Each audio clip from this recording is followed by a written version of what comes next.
Some beer for us. So if we're going to get to the beer, we got to start now. That's right. Sorry. Good news, bad news. Good morning, everybody. My name is Eric Tibbetts, and I have the pleasure with my wife Susan of being your president for this year. We're happy to welcome you all here. We're going to try and get by without a microphone. We're not ministers, and this isn't a church, so please feel free to move a little closer if you'd like. There will be no preaching going on today, but we'll try and project and try and keep the meeting moving. First order of business is to remind you that this is our homeowners meeting. This is your meeting. This is prescribed by our governing documents. This is not a board meeting. There won't be actions taken. We're here to answer your questions, to try and address your concerns, to at least understand concerns that you may want us to work on next year. And we're pleased and happy to have all of you here. Let's see, what else? Oh, one thing I should mention, Boyd Hodges, who is one of our sitting board members, actually standing for re-election later today, is unfortunately not able to make it. So there are 6 of us up here today. Boyd sends his regrets, and Boyd lives here on property, so if you're around sometime in the next week or so, he will be back on property, probably late today. Those of you who have the good fortune to be playing golf tomorrow, Boyd will probably be there, so we're hoping to see that happen. Trying to think if I have any other housekeeping items. Everybody knows where we are. No exits to worry about. Expect this meeting to run about an hour and a half. We will have a business meeting. We will then call for ballots. We will collect any outstanding ballots. It will take the accounting firm 15 to 20 minutes to count ballots. At that point, we will take questions and answers from your input from the field, from the floor, and hopefully we'll have some great questions.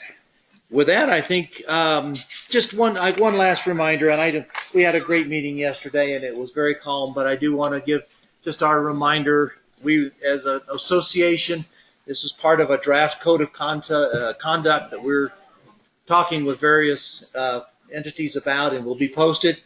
We respect and protect everyone's dignity here. We reject bullying in any form.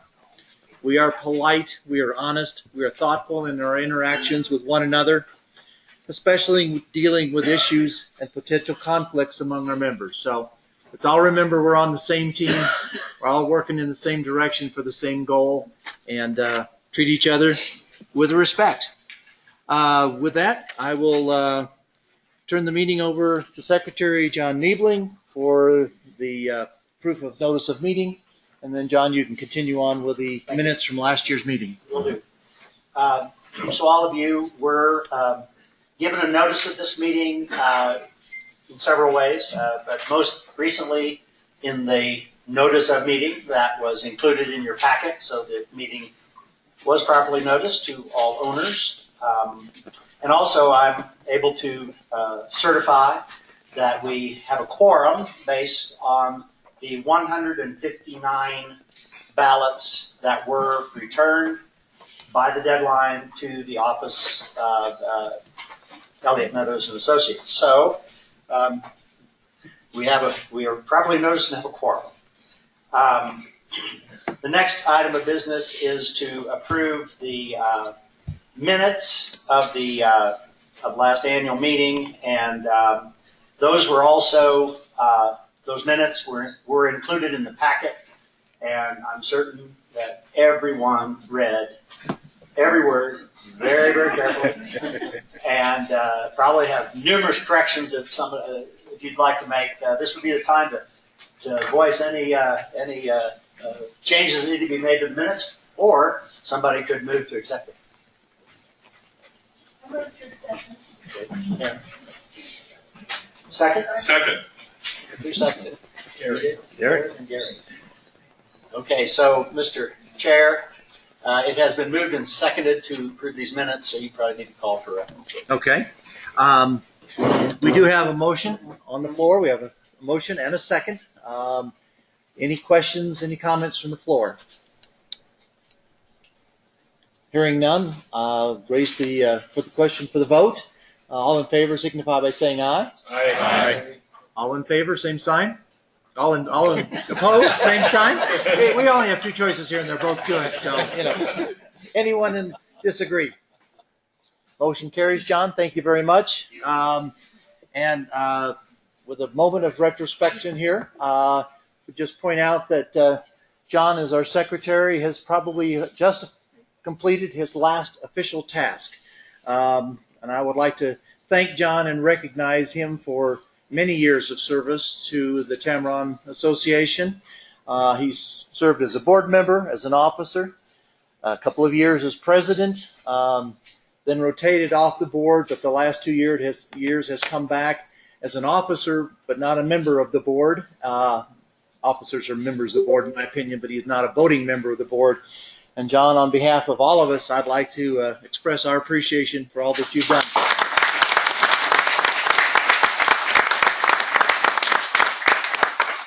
One of the folks that, besides me, that John has had an opportunity to work beside all these years is Joe Carey, and I've asked Joe to make a couple of remarks and maybe a personal memory or two as well of John's service. I got a good one. You can. John and I have served together on the board and as non-voting officer members of the board, secretary and treasurer for a number of years. John actually was president between one of my terms as president and the final one that ended last year. John, I just want to say I appreciate to the nth degree your guidance and your knowledge of Kiowa, the nonprofit laws, and how you've kept us pretty much in line and over the years. One little instance comes to mind, and Jerry Q2 and I were putting together a response to something, and I believe it had something to do with a communication that involved something that our attorney had written. Of course, you all know about attorney-client privilege. And Jerry and I sent this out, and of course it had some reference to what Ken Golden, our attorney, had said. And I remember well John approaching us during a board meeting, and he said, "We're going to have to take you guys out behind the woodshed." So again, John's been a loyal and tireless member of this association as a board member, president, and secretary for a long time. And I personally want to thank you, John. Thank you, Ken. Just real quick, for those of us who serve, and many of you serve on other boards, you know this isn't just an individual. Much as John has done, I want to recognize Karen as well for all that she has done. It's a team effort. Trust me, every bit of it. So again, real quickly for John and Karen both, thank you both. All right, it is my privilege to start off on committee reports. Jim Finnegan is here with Glacier today. He spoke briefly at the board meeting yesterday. Keep coming. And he would like to help us understand what's going on at Glacier, our neighbor on both sides, and our partner in the membership with a couple of organizations. So I turn it over to Jim. Thank you, Eric. And you will take a few questions after your comments? Okay. Absolutely. Good morning, everyone. As Eric said, my name's Jim Finnegan. I'm the general manager here at the Glacier Club. Your board has asked me to come in and give a little update on all things Glacier, which I'm happy to do. I will also apologize to those of you that were in attendance yesterday at the meeting, because much of what I'm going to say today is going to be a repeat from yesterday. But it's been a really exciting last 18 to 24 months here in the community. As you probably know, we opened an additional 9 holes of golf just 2 years ago to complete our 36-hole facility. We opened this beautiful new facility, the Valley Clubhouse, with the Mine Shaft Bar and Grill, the Pro Shop, and this beautiful Prospectors Hall event space just last May.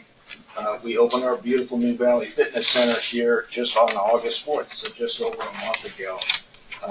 In addition to those things that you've seen, What you may not have seen behind the gates, we have 11 new homes that Glacier has developed. We got 11 spec homes back there, 5 duplex units and 1 single-family home. There's also 11 private homes that have been built here in the last 18 to 24 months. So lots of construction going on all throughout the property. We feel like now's a great time to kind of relaunch Glacier. It's really been kind of Durango's best kept secret, and we intend on changing that. And we've got some exciting marketing efforts coming up here in 2019 to really get the word out about Glacier, the whole community, and all we have to offer.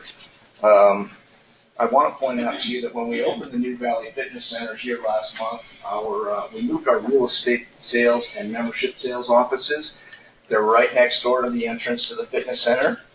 Also want to let you know that we did outsource our real estate sales to the Wells Group, so they are handling real estate sales for the Glacier property now. Internally, we are handling membership sales, and that is handled by our Director of Membership Sales, Mr. Ken Stone, who's in the room with us here today. Ken? Ken's done a great job just coming on board this year, but just in the last 6 months, to let you know, we've sold 33 new memberships here at Glacier. So we took a little hiatus in the month of June with a wildfire, so we lost a little momentum there, but we picked it up incredibly since then, and August was our best sales month of the year with 10 new memberships sold just in August. 2018 certainly hasn't been without its challenges with the wildfire and mudslides. Our golf courses were stressed a little. One of our sources of water here is the Animas River. We've got a couple of pumps that pump the water up to our holding ponds and so forth. And if you were here during the fire, you saw helicopters coming in and using those ponds as a source of water to fight the fire. So the system was really taxed. We had much more usage than we would normally have, and so we did have a couple pump failures, which caused the irrigation challenges on the golf courses. But if you've been out and played it all lately, I think you'll agree that they've recovered very nicely. So they're in great shape right now. I also want to let you know just about a few upcoming events that we have here for the remainder of the 2018 calendar year. We've got a tailgating party this Sunday, so the football season has kicked off. We've got some great specials here. We've got a meet and greet up at the fitness center on Friday the 14th, a week from today, where you can meet some of our instructors. We've got an Advocare representative. They sell nutritional and weight training health products, and their representative will be here. So that's Friday, 9/14. We've got our big charity fire event. So if you want to get involved in saying thank you to the firefighters and so forth, we've got an event here on September 26th. It's the North-South 416 Fire Benefit Dinner and Concert, $50 per person. I will leave some information at the back table for you, so if you're interested in attending that, there's some information in the back of the room. Beyond that, we've got a couple of golf events, one at the end of September, one at the beginning of October, a 9 in Tequila Golf, which sounds like a pretty good time, 9 in Oktoberfest Golf. We've got a prime rib night coming up in October, gourmet burger night in November, and a game night in December. So a number of fun events coming up here still for the rest of the year. So with that, I'd open up to any questions you might have about anything going on Glacier-wise. I've got one. What are the memberships of the two courses? Numbers. Ken, you got the numbers in front of you there? There are, that's a good question. We have 183 Aspen members currently.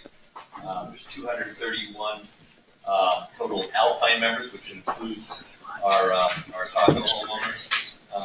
Taco homeowners, we have 180 social memberships and 33 tacos. So the total number of memberships here is about 474 current members.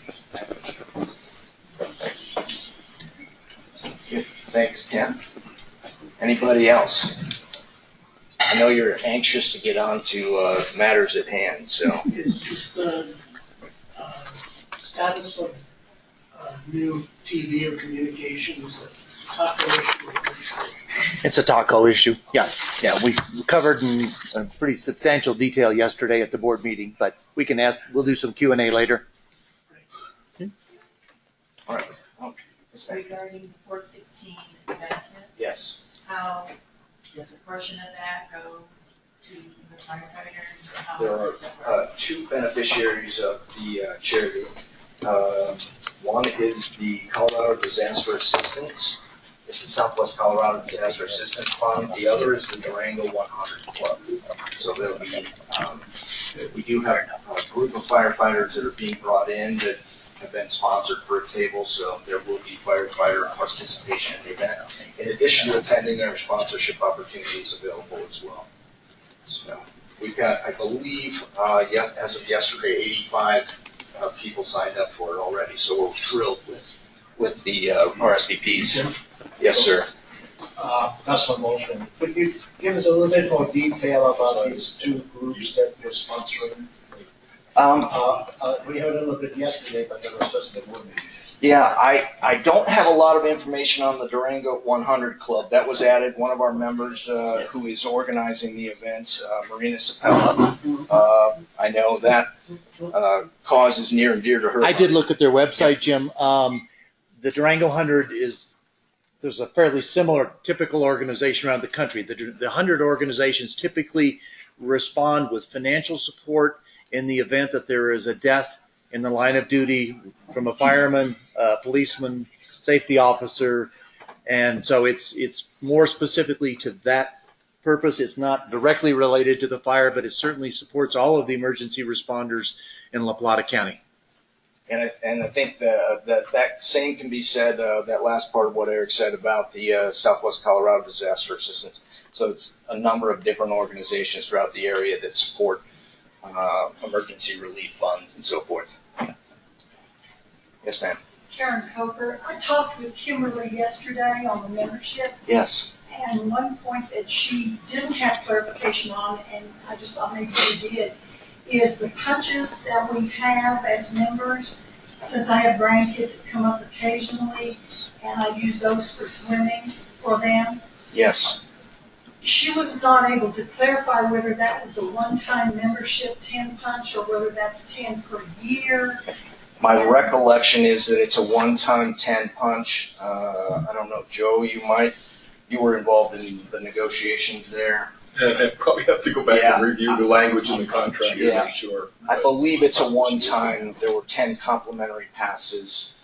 So that's my recollection. We can verify that for you. Sir, did you have a My question? question got answered. Okay, good. Well, thank you all for allowing me the chance to come up. One more question? That card that Yes. you were talking about, does a member have to be here to use that? Or can, like, if we have someone, a friend coming to our place, can they use it without our permission? You do not, the member does not need to be here for them to use that pass. Yep. Yes, Are sir. those cards should be automatically distributed? Virtual. Josh, do you have an All of the answer? punch passes were put on your member accounts the week that the facility opens, so you won't physically receive anything. So for everybody that is a Taco member, whether it's full or social, you started out on August 4th with 10 punch passes, and each time you use one, it subtracts one from your account there in the system. So it's all tracked up there in the computer at the Valley Fitness front desk. Josh DeCagna is our Director of Golf and Fitness, so. So assuming it's a one-time thing, it's 10 punch passes, Yep. it's not annual, and we'll verify that. Yep. The club, the facility's open a little late in the year, are those carry over into next year until you use the 10? That is correct. Yeah. Yes. That's my understanding. Yes. Anything Okay. else? All right, well, thank you very much. Thank you, Jim. Okay, keeping our agenda moving here, I'm going to turn over the floor to Joe Carey. We'll do a financial report, and then we'll follow up with the auditor report, and Joe will explain the differences. Gary, you want to put that file up there, and Tommy, you want to come up? I'm Joe Carey, treasurer for the association. I want to introduce Tommy Meadows, who's a partner in the firm of Elliott Meadows and Associates downtown. This firm has been our accounting firm for as long as I can remember. So Tommy's going to talk to this information. We did a pretty detailed, as we do at each board meeting, review of our financial reports yesterday at the board meeting. This is going to be more of a overview, kind of tell you where we are and what the general condition of the financial condition of the association is. Tommy? Thank you. As Joe mentioned, I'm Tommy Meadows with Elliott Meadows and Associates CPAs, downtown Durango. I told Joe that the presentation this morning would be quite boring, and so he asked me to try to hold my remarks in under an hour. So hope you'll bear with me. I say that kidding, but in truth, it's been somewhat of a boring year from a financial perspective. Things, as I think you'll see as we go through these numbers, things have been pretty much what was expected this year in terms of the budget and the cash situation. There's nothing that, in my eyes, draws any alarm. But just briefly, the numbers that you see on the screen now are the current cash amounts. These are numbers as of the left-hand column there, August 31st, 2018. So these numbers are about a week old. That's how current we are right now. The column to the right is exactly the same day last year, just for comparison purposes. You'll notice if you start at the top that the operating account is down about $100,000 from last year. That's mainly due to some timing differences, primarily in last year's budget. There was some money that there was excess in the account at this point last year because it just hadn't been spent yet, and that kind of took place through the rest of the year and even into this year somewhat. I'll show you in a moment as we look at the operating budget. Otherwise, the cash is pretty healthy all the way down. You'll notice that the permanent reserves, the line titled Permanent Reserve Account, is actually up about $100,000. And at the very bottom of the page, the total cash for the year is up something like 180,000 this year compared to last year. So cash situation, even though the operating account shows a decrease, the cash situation overall is super healthy. It's up again about 180,000 all total over last year. Accounts receivable is down, which is good. Good to have less receivables. That means more people are paying on time. So there's no particular concern with the level of the accounts receivable. It's better even than it was last year by a good clip. On to the next slide there, Gary. And so now we look at some year-to-date numbers compared to what has been budgeted. You'll see that our, where are we at? Back up to the top of the operating account, if you would. Balance sheet. Yeah, too far up. Are we missing something in between? Maybe down a little farther. I'm sorry. This is what I'm looking for. Thank you. One slide out of place. That's all right. So our revenue for the year is pretty well exactly as expected, off by $25,000 on a $1.25 million budget. So no real concern there. This next line, it says 2017 carryover funds. I mentioned a moment ago about the timing of some of the expenditures between last year and this year, and the reason that the cash was as high as it was in the operating account a year ago. It's because some of the things that were budgeted for a year ago didn't get spent last year, and so we carried over some of that budget into 2018 for planned expenditures, and so those have been mostly happened now through the course of 2018. The categorizations, administrative expenses covers things like insurance, accounting fees, and the line for for operations includes like your maintenance expenses and snow removal, that kind of stuff, and personnel is self-explanatory, as is utilities. And you can see actually in most of those categories we've spent less than the budgeted amount. Some of those are just like personnel, just because people come and go, and there are fluctuations in personnel spending. In operations, there's a snow removal budget that's barely been touched this year, so that explains why we've spent less in snow removal than expected. Utilities, well, utilities continue to rise, and it is what it is. But overall, we're looking at numbers that are, the variations are a very small percentage of the total budget, so nothing in this gives rise for concern. And overall for the year, we're very close to what we've actually budgeted for the operations. The next section is the capital account. For capital expenditures, we haven't spent as much, not quite on the pace that we had anticipated. I expect that will eventually, those expenditures will catch up as the year progresses, as projects are completed, and as the bills for those projects get paid. At the end of the year, we probably will see just about what is budgeted on the capital expenditures. And now let's roll back up to that slide that was before for the permanent reserve. One thing that was on that capital expenditures slide is a transfer to permanent reserve, and we continue to beef up the permanent reserves. You see here the permanent reserve fund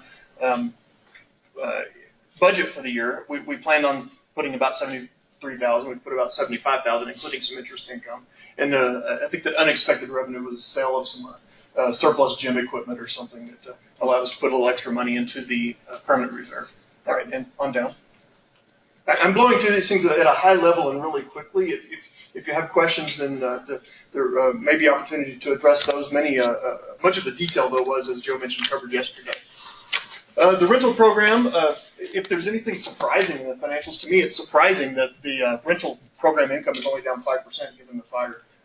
It's done just fine, especially considering the challenges in the rental program this year. We're just pretty much right on what was expected in the budget. Personnel's down a little bit, but so is revenue, and we end up the bottom line having just a small surplus in the rental program.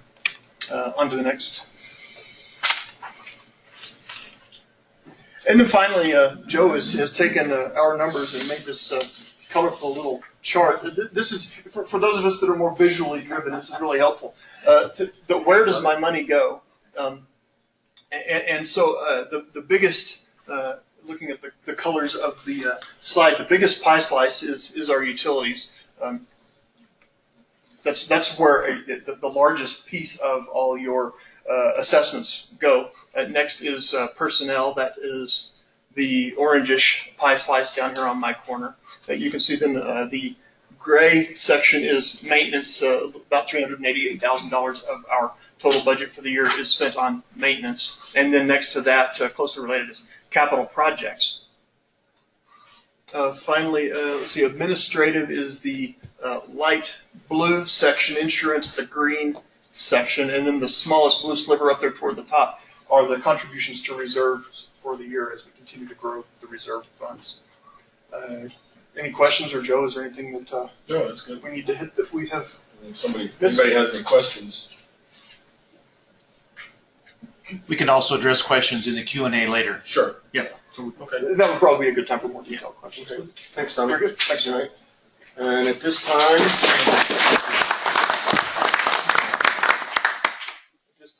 I see that Todd Beckstead is with us.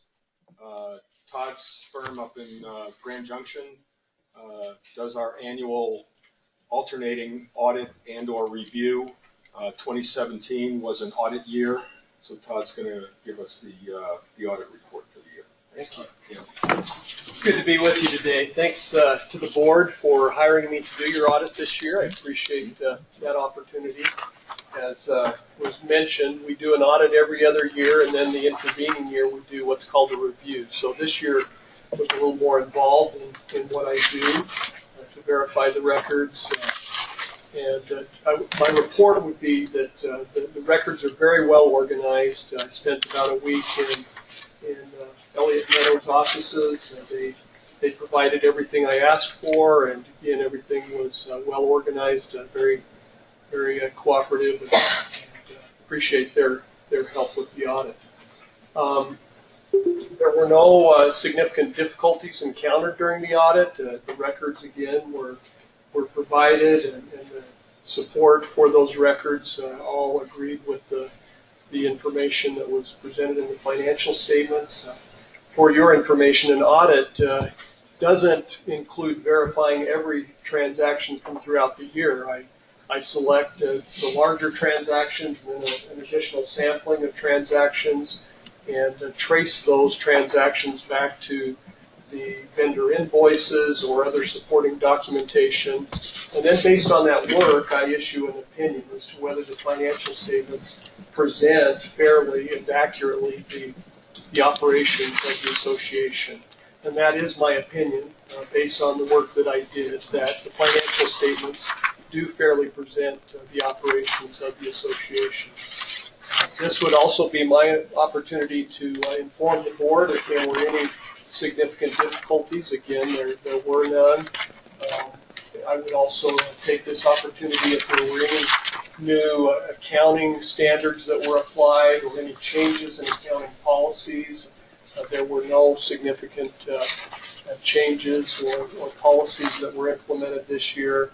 I would note that the board and management has worked together this year to update the reserve study. That is included in the audited financial statements as supplementary information. It's an estimate of the future expenses that will be required to keep the association in good shape, and that was updated this year. I'm glad to be able to report that. Again, the audit went smoothly. There were a couple of audit adjustments that were made. One of those was a timing issue that related to a construction project that FCI did. There was some retainage that should have been reported as a payable in 2016, was reported as a 2017 expenditure. A fairly minor timing issue there in the year that was reported. And again, everybody was open to adjustments as they were needed, and I appreciate that. I'd be happy to answer any questions that you have at this time. Yes? Gus on Bolshevik. I noticed it's not your functional role. I'm assuming you see a lot of organizations. So as you've gone through this, are there any suggestions that you would have to the board in terms of processes and procedures that you would think would make us function more efficiently? Thank you. From your standpoint. Thank you. I appreciate that. And my focus is primarily on the financial statements themselves, but I also do look at internal controls, processes, and procedures. And as I look at those, I have found that the processes seem to be appropriate for your organization. There's good involvement by the board in what they review and their oversight that they provide. There's good review processes in place at Elliott Meadows, work that's done by Elisa and then reviewed by Tommy. And so I didn't observe any significant concerns there that I would communicate at this time. Thank you for that question. Yes. Jerry Q2. Could you say a bit more about our reserves and how much you like to see? What is healthy?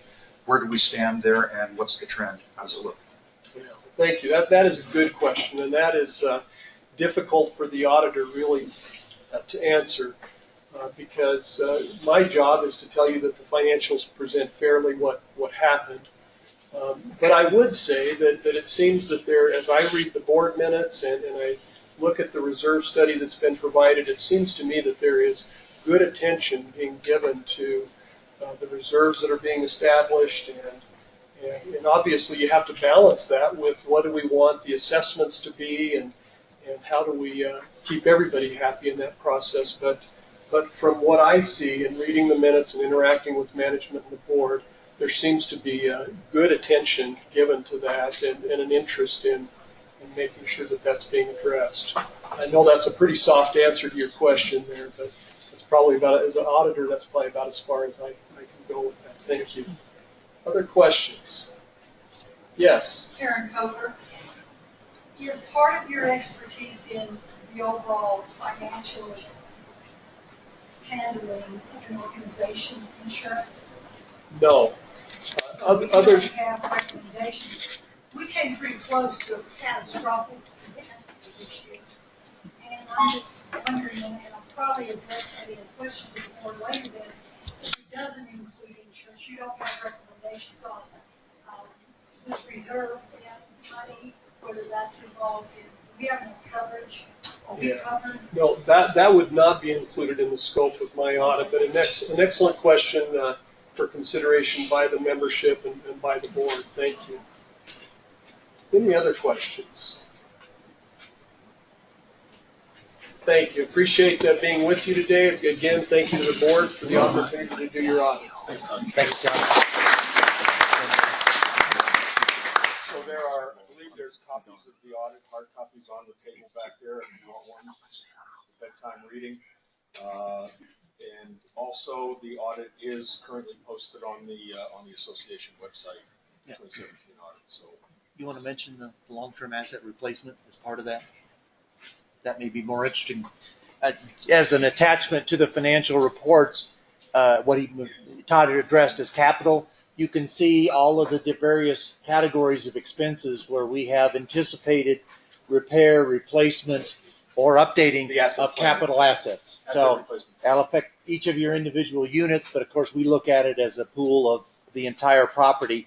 But it might be of interest to you to see where the couple of $1 million we have laid aside over the next 20 years to maintain this property. That Starting with- schedule is included in the audit, is it not, Todd? Yeah. Yep. So you can see that either in the hard copies or online as well. That's Okay, all we got. Julie, let's talk about some really good news. I know, I get confused. That's right. Julie wants anybody who wants to sell their property to sign up right here. She's looking for some inventory. I am for the first time looking for some inventory. I'm going to put these handouts on the back table and you can pick them up on your way out if you like. I'm going to talk about this. This is kind of a tally that I've kept since I came here in 2009. Julie, you might need to speak up a little bit. Oh. Where's the mic? We don't have a mic, unfortunately. I've been keeping this tally since about 2009 when I first came, and so it's easy to go back year to year and kind of compare where we've been and kind of where the trend of where we're going. And we've come a long way. You know, when I first came, we were just beginning the exterior renovations, and we've been under construction in some form or fashion since, you know, day one. And I can say that we have come out of the ashes and we are thriving. And I can hand it to Tamarron owners that opted to vote to do everything wonderful for Tamarron that you've all done. So these two handouts are basically statistics on La Plata County that are kind of interesting, and I'm starting to put these on the Tamarron website every month. So if you tune in there now and then, you'll be able to keep up with that. Right now, we have out of 379 units, only 10 for sale, and I got a contract on one last night that within the next couple of hours will probably be under contract. So that means there'll be 9, just 3% of all the units that we have. At one time, we had anywhere from 78 to 81 units for sale, and I wasn't looking for inventory then, but I am now. So, right now, there's nothing available in High Point, nothing available in Pinecone, 4 in Gamble Oak, and 5 in the Lodge. And that's pretty amazing. Of sales, we had so far from, I always do this from September 1 to September 1, we had 48 sales so far. And 7 of those were in High Point, 9 in Gamble Oak, 9 in Pinecone, and 23 in the Lodge. And we currently have 7, almost 8 under contract right now. The average list price last year at this time was $170,000. It's $179,000. So we can see the inventory is going down, the prices are going up. The average sold price was $154. Now it's $166. So we're going in that direction. And Joe always helps me with the price per square foot. Some people like to kind of track it that way. The Lodge last year was around 126 a square foot. It's 143 now.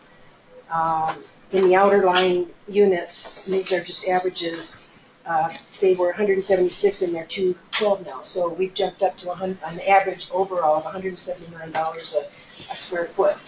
A lot of that has to do, again, with Tamarron owners who are, bought low, and now they're putting money into a lot of remodeling. And when we put those newly remodeled units back on the market, they're going just like that. The days on market last year were 150, but that was way down from prior years. Now average days is 122, and if I was going to tighten up that window a little bit for the last several months, it would even be less than that, because we are now for the first time seeing multiple offers. We're seeing people coming in at full price. One unit sold for $5,000 more than full price, had 2 cash offers in the first day. It was a bidding war. The one that stepped up for $5,000 over asking got it.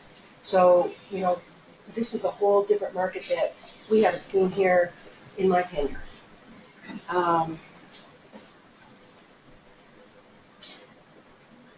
Of all of the sales, those 48 I talked about, 35 of them were cash, 8 of them were loans, 4 of them were owner carry, and there was 1 1031 exchange.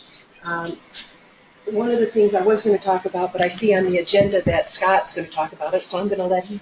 Stick around, though. Okay, I'm not going to take the wind out of his sails, but I will say that this past year, we were finally, I've talked to you about financing before, and the fact that Tamarron, this community is an unwarrantable complex, and it doesn't mean that there's anything wrong with it, and it has nothing to do with the worthiness of the borrower. It has everything to do with being able to sell these loans off to Fannie Mae and Freddie Mac, which we've not ever been able to do. And consequently, we were never able to offer 30-year fixed loans. We do have one lender now, Caliber, that will do a 30-year fixed loan, but it is still an in-house portfolio loan, meaning they don't sell it off. We just had one approved this week, and people have kind of shied away from those because, first of all, do you really need a 30-year fixed loan? And the cost was more. The interest rate was in like 6%. And, in our climate now with lending, nobody wants to pay 6%. The one that just got passed is for like 4.5%, but he did buy that down by paying some points, which cost him about $4,000. But the difference that he's going to pay in his monthly payment, he will make up the difference in 2 years, and then he'll continue with that, low payment, for 28.98. So, you got to talk to your lender and look at all the different, scenarios that might be available to you to see which one, fits you the best. Scott's going to talk about coming soon. Hopefully. coming soon.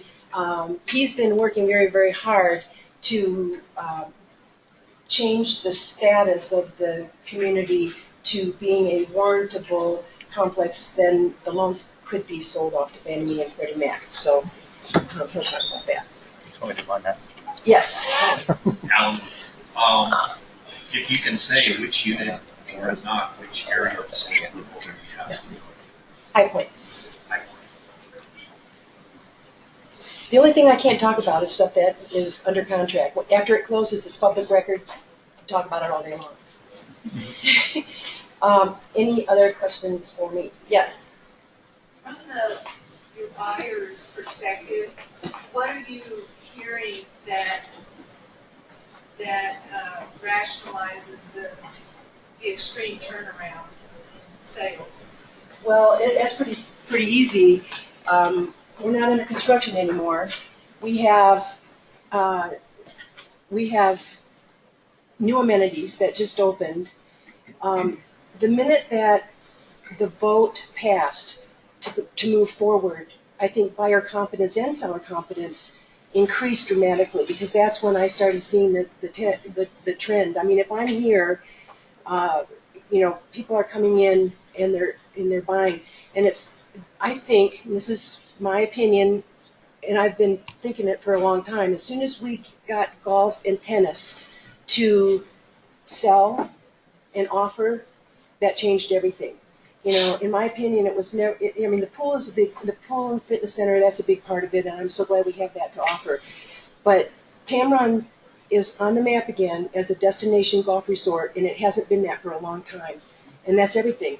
The rental program is strengthened, you know, because of it. The price per square foot is going up because of, you know, supply and demand.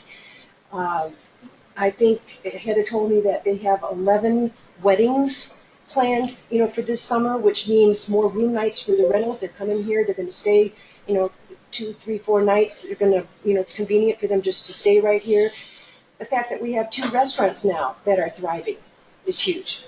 So Tamron has just turned around, you know, dramatically, and I think it's going to keep going up and up and up. Yeah. I'd like to make another observation in that regard, and that is that not too many years ago, you recall, for those of you who have gone for more than a year or two, there used to be an old section of the lodge building that really was an eyesore. And I think when people came in to get an impression of the properties and everything, I think it had a fairly significant impact. The fact that the board was able to negotiate with Glacier and come to agreement for taking care of that, in my opinion, has been a large part of why things have turned around so significantly. And furthermore, give Joe his due kudos here for marshaling the exterior remodel of the lodge to get that looking sharp again. I think those are 2 very significant aspects of why things have turned around. You know, Jerry, a great comment. Being on that board and watching Joe and John and even Bill Foyan negotiate these conversations with Glacier were huge for this property. And Joe, I will tell you personally, and John, my appreciation of you shepherding that conversation and bringing it to the point in which it benefits the condo owners. So thank you, sir.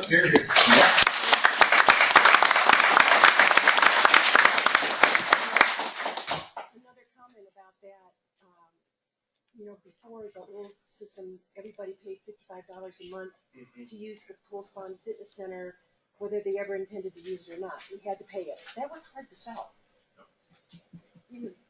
Several years ago, right after the land swap, I had lunch with Jim Goodman because I kept hearing rumors about, oh, Tamron's going to get golf, and I wanted to hear it from the horse's mouth. And he said, he confirmed, yes, but I can't tell you when. I don't know what it's going to look like, don't know what it's going to cost. And, you know, so we've been waiting, you know, a long time knowing that this was coming. I want to say thank you to you too, because the deal that was struck with the Glacier Club is better than anything I ever thought we would get. We're paying a monthly fee, you know, even with the social membership, you still get to golf. And, you know, even with the fee being just a little bit more, look at everything that we get for that. It's huge. So, you know, that deal that you put together, and I know it was hard, I know it was hard, was a really good deal. So, now the most important thing, don't forget about the hot dogs and the beer. At noon, Now you're talking. where it always is. Hey, Julie, why don't you switch it?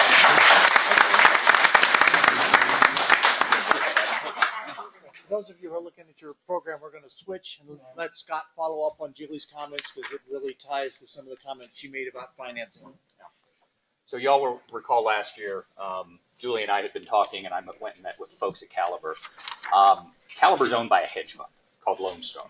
So they're able, I won't say they have a limitless supply of money, but they actually put those unwarrantable loans into a private securitization. Because it's a private securitization, the returns need to be higher. That's why we have an interest rate difference, and it's 100 basis points, 150 basis points, probably higher than a conforming rate. But it gave us 30-year financing. It was limited to, is it 100K? Mm-hmm. So it had to be at least a $100,000 loan. Full-size appliances. Yeah, full-size appliances. There were a lot of, I think most of you will recall we sent a survey out. There were a lot of things that we needed to find out for them to approve the unit for that.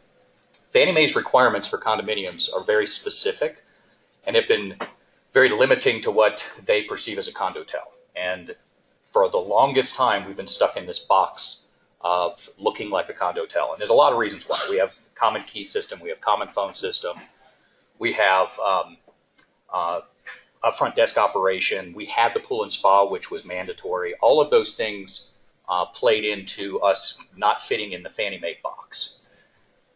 Fannie and Freddie have a concept that they call duty to serve. And what that means is they're out there to provide financing to the masses, not just people that can afford financing.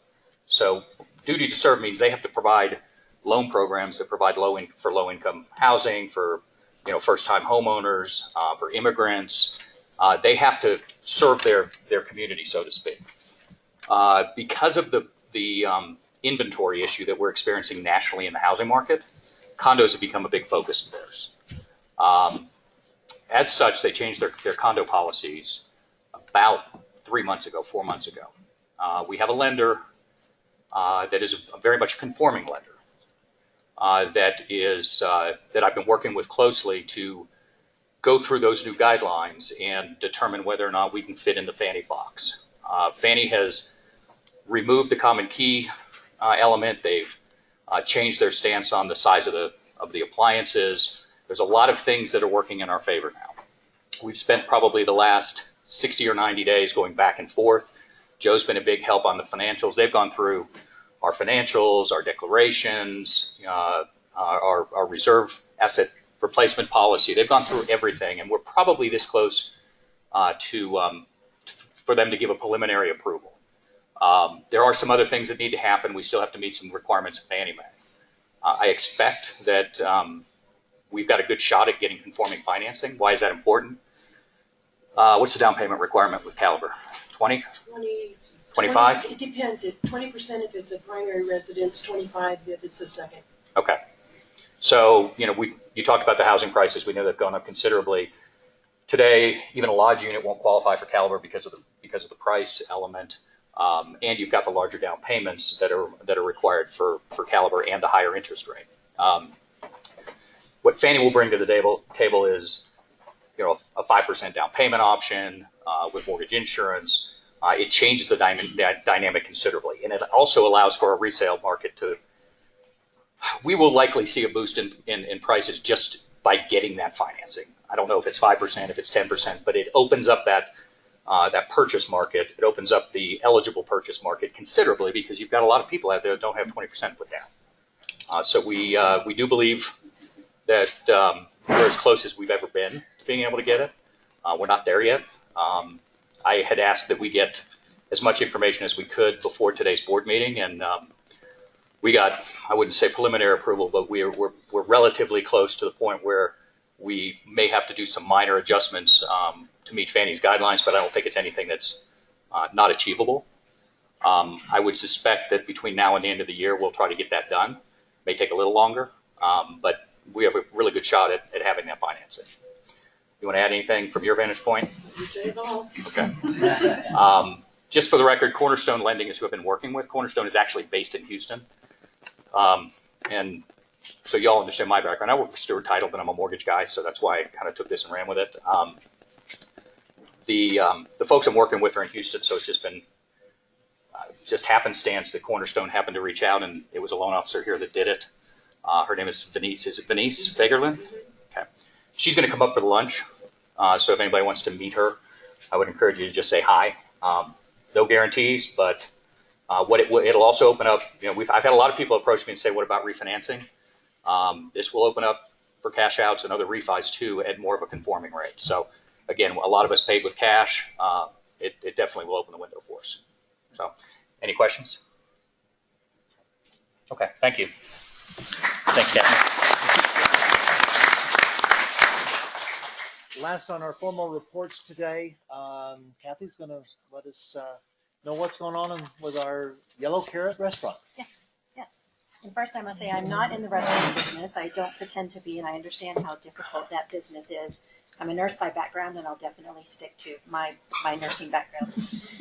So we, previous to even being an owner here at Tamaron, there was a survey that was sent out several years ago to a lot of you in this room, maybe some newcomers as well, but with regard to having a restaurant on site.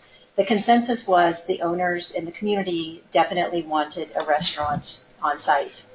So as a follow-up to that, it was only fair with the Yellow Carrot coming in now almost 2 years, I believe, that they've been here, a follow-up survey as to how satisfied are the owners with the restaurant itself, because we were hearing negative comments, some positive comments, so we felt like it was only fair, especially to the restaurant owner, to gather the feedback from the owners and take that back to her.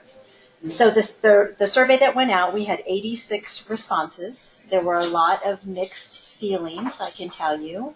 There was many positive comments, some saying it was the best place they had ever eaten, and to the very worst comments as it was the worst place that they had ever eaten. So to be fair to Sari, I took good and bad comments to her. Gary and I met with her a couple of weeks ago.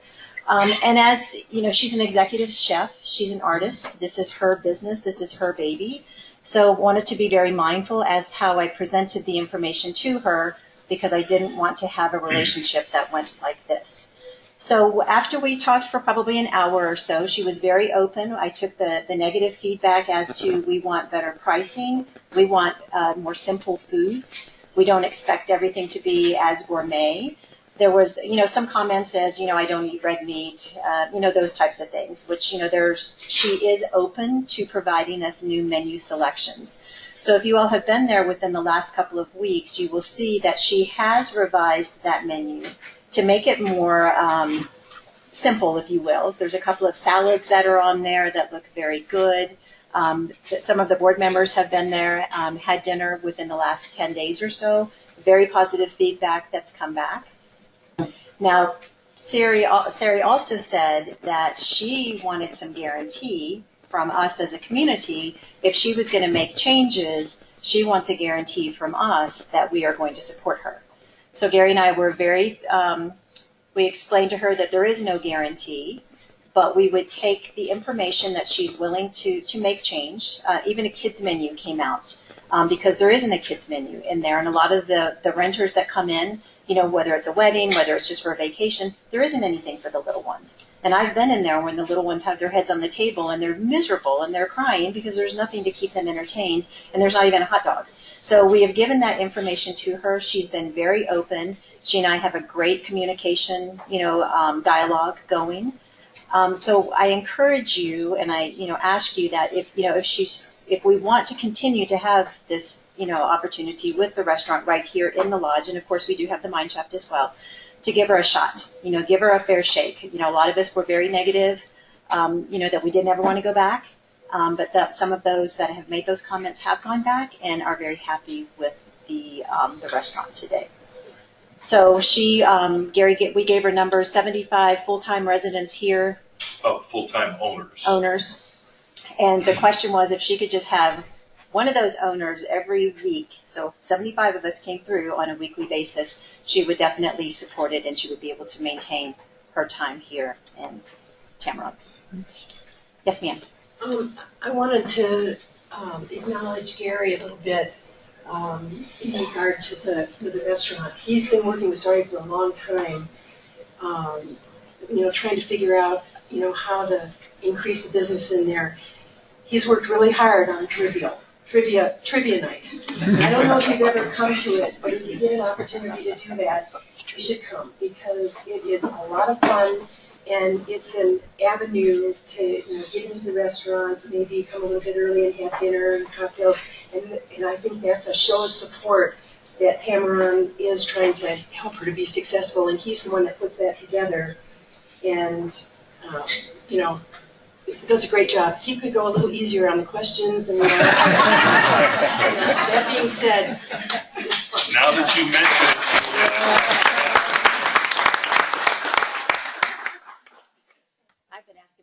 Medical questions the whole time. If I had those, I would be great. And you have asked. I did. I got all of them correct except for one, which was way before my time. Yes? You mentioned yesterday about the hours. Yes. And Michelle and I were that seemed like a pretty reasonable request to have more people show up than the hours we expanded. Right, and she's, there's been many a times, and I've been one of those, and some of you may have the same experience, but you go in there and there's nobody there. So her, she's saying that, it's difficult to get people, on the mountain to work up here, which she, when she signed up, she had to realize that. But, her hours right now are from 5 to 8:30. There have been some times where she hasn't been open. And then everybody's like, what happened? Why isn't she here? We've understood that there's been some people that have come in from out of town that have been rental guests and are very frustrated because, she was closed. But then we hear her side of the story where she says the chef, had some health issues and he certainly couldn't be there with health issues and putting other people at risk. So I'm going to work really hard with her more as to just having this open communication. Again, like I said, she and I have got this connection now, thank goodness. So hopefully I'll be able to make some progress, get her to, and I think she understands now we are trying to be more supportive. So I think we're going to have better outcome, maybe increased, length of hours, et cetera. So yes, ma'am. Was there any mention of breakfast, especially in Yes. the winter season with skiers? Yes, and I wish my friend from yesterday was here. I don't see him in here. We had a gentleman that was in the restaurant business for I don't know how many years, he said yesterday, and he said breakfast is one of the most difficult to ever make money on. Gary and I talked with her about, even bringing in breakfast burritos, trying to, just bring in a selection. Her explanation back to us, and she didn't say no, I think she's still thinking about it, was to pay the labor. She's got to pay servers to be up here. She's got to pay the labor to make the burritos, have the burritos, and then she came back with what's going to be the guarantee that people are going to buy the burritos. So we have had the discussion. Is there a definite, yes, we will do it. We don't have that, but we're trying to work in that direction to see. But what we did learn yesterday from another gentleman who, like I said, was in the business, he said breakfast is one of the hardest to support because it's not a big money maker. Let me ask a question on that, because we talked about this last year. I'm on the road all the time, so I stay in hotels, and every hotel has a little card that says if you want breakfast, put it on the door by 2 a.m. Theoretically, we could do that here. I don't think 2 a.m. is rational. We'd probably have to do it by noon or something the day before. Would you guys be open to a concept like that? Because if we could tell her we have pre-orders of 25 burritos, she'd probably figure it out. Okay. Yeah, there was also discussion of better marketing efforts. Perhaps even putting copies of the menus in the room. We do have copies of the menu for both the Mine Shaft and the Yellow Carrot at the front desk, and I know Heather does a great job when people come in. But we had some other discussion as to how else could we promote, and or her promoting. Whether it would be just having menus in the room. The challenge with that will be is when she updates her menus, we have to remember that we have to do all catch up. So, anything else? Yes. It seems to me that it might be a good idea that it might be comfortable to paper. But when I was surprised just picking up when I picked up our key, that I kind of half expected her to have the menus with me, because then it would be something that I would be looking at and would sure would be up there, rather than just the one. Correct. To check. Yeah, good idea, and we can talk with Heather. We actually talked about that yesterday. We've got to work with Sari a little bit maybe and get the menus, but we should have them in the rooms, for example, at least the rental units. So. Did I see one Yes, more hand? yeah, yes, right. Quick question. Has she ever thought about doing maybe a 10% off? We talked about that as well. Gary, remind me, what is she? She's open to that. Yes. Nothing that we discussed was finalized. I know that she's working on the menu because we haven't seen the children's menu yet. The thing about 10% off for owners. No, just 10% for someone who might just check in, right? Short-term renters. Sure. Encourage them to go down there rather than to go to these now. Sure. All of that was discussed. Nothing is finalized yet. Part of it is, Kathy's been involved with the meetings. I've been involved with the meetings. So I think once all of this is over, and we go over and have hot dogs and beer, then we'll have some time to focus a little bit more on this and get something more concrete, especially having the menus at the front desk in the rooms. But I think what the best thing to do now is we need to support her because she's coming back and she's agreeing and she's telling us she's going to make these changes. And I think the more we support her, then we're going to definitely see the change. And we want the restaurant to succeed. I love the restaurant in here. Yeah, I think that's a real critical point. We did owner survey a couple of years ago, and as a group, and I know some of you are new owners, but the owners at that time rated a restaurant as the number one amenity they were interested in seeing work on this property. And so your board has responded to that. We've had some interviews. We selected Sari. It's not worked quite as well as we would like. We recognize that. We've tried to make some mid-course corrections. None of us are in the restaurant business, and frankly, don't know that that's a typical HOA kind of activity, but we're trying to figure out how to make it work. We appreciate your feedback, your willingness to try it again. Kathy is available for all of our contact information is on the website. Reach out to her, reach out to Gary, continue to provide your feedback, give it a try, and give us a fresh opinion. And we look forward to improving that amenity for all of us in a way that also makes a little money for Sari. If she doesn't make a little money, it's not going to work. Right. Okay, I know we could have 10 more comments on restaurant. I think I'd probably like to move on. We'll come back to Q&A in just a minute. We can come back to restaurant. At this point, I'd like to turn the meeting over to John for just a couple of minutes to do a couple of housekeeping items. At least for some of us, it's housekeeping. For 3 of us on the board, 2 of us which are here, we're standing for re-election. So we're kind of anxious to know what's going on, John. Thank you, Julie. Yeah. Thanks, Jim. Well, of course, the business of electing 3 board members concludes today.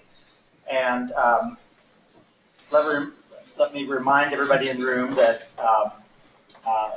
you were given the opportunity, of course, to vote through the mail, and I presume that a lot of you did. If you have already voted through the mail-in ballot, you can't vote again. But at this point, even though the ballot did include the 4 names of people who submitted material to be put on the ballot, it is part of our process that nominations can be made from the floor. So for a board, if you want to Heather? nominate someone, don't leave. You can, oh. I just want to make sure Heather didn't leave. I want her here for Q&A. Sorry, John. No problem. So at this time, let me ask, are there any nominations from the floor for the board of directors positions that are open? Okay. If there are no nominations from the floor, then, Mr. President, you can declare the nominations closed. I declare the nominations closed. Thank you. Very well. Now, if you have not voted by mail and you have your ballot in hand, you may now submit it. Elisa, are you okay? So at this time, if you have a ballot that you want to submit, Elisa, one more time, raise your hand. You can give your ballot to Elisa. She will then include it in the count. But at this time, she will then go into the room outside here, and she will count the votes, and then she will come back in, what do you think, 15, 20 minutes perhaps? Yeah, if I could. Okay, 15 or 20 minutes. And so at this time, we're going to take that break, and we'll reconvene when she returns with the results of the election. Okay, don't go anywhere. Don't go anywhere. The board has one proxy to exercise. You guys, I think, have been through this process. I know you 2 have not. There's a process, and Joe could describe, basically an owner can Designate the board of directors. Their vote to us. Designate the board of directors as their proxy. Okay. So this is for 2 votes for 2 units. The So two the guys that are board, running you probably need to shouldn't vote. establish, you need to establish who the board is gonna vote for and check the boxes, put it in the envelope, seal it, and drop it over with the lease. Okay. We can't say anything. Well, You guys are the vote committee. Yeah, we'll handle that. You four can vote. Scott and I are accusing ourselves. I think she's go. I don't know where Julie went. She's got that material. You up there where the coffee is? Josh is up there. He's got the information on the two of them. Okay, good. He's not there. Come back and see me. Yeah, then come see Julie together. Right. I mean, that doesn't help. Come back and see me. What are we doing now? Sorry. Yeah. We have 2 units, 2 votes that designated the board has proxy votes. So, When we come back, we'll probably do an intro for the board. say 3. Oh, absolutely. Make sure everybody, Or all everybody sign is, especially Greg. Yeah, I'll do it. Kathy. You can go over. Good job, sir.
That's a good idea.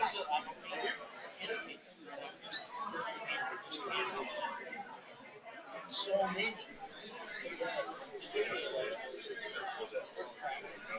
It's already been checked a few times. Stop and stand. Yes. And I just.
Ron, I haven't had a chance to say Hey, guy, how are you?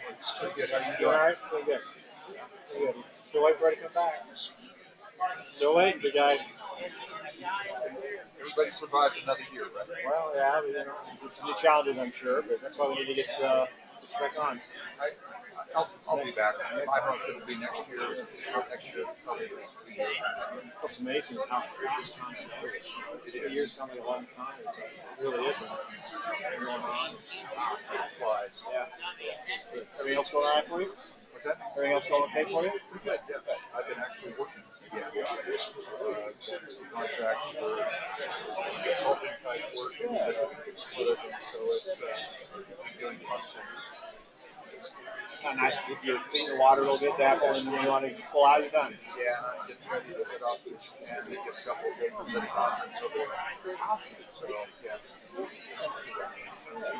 So we need to reach you. We can't reach you once you leave the continent. So we'll have to leave a note for you. Yeah.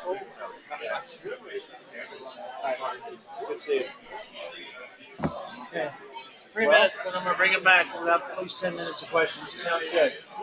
Anything else? And then we'll have the vote, and we'll be adjourned.